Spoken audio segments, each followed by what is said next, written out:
Let's look at an example of a fracture now. In this coronal scan, we immediately see fractures of the nasal bones bilaterally, with the more severe fracture on the left side.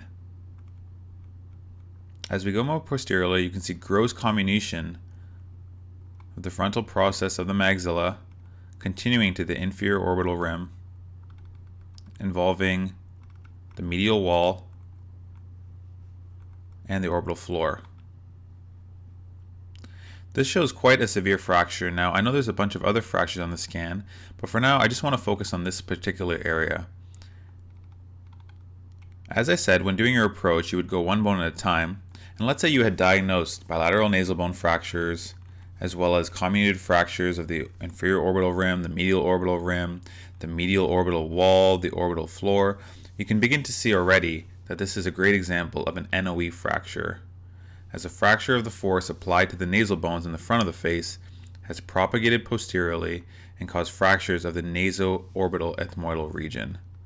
Although this is quite a severe example, you can see that this pattern of fracture is related to one another. However, your approach would be to diagnose the individual fractures first and then come up with the pattern of the fracture later on. In an axial view, once again, you'd be able to see gross comminution of the inferior orbital rim, as well as of the medial wall and the medial rim, leading up to the nasal bones, which are also grossly comminuted and fractured. You'd be confident saying in this patient, amongst other fractures, there's definitely a left NOE fracture.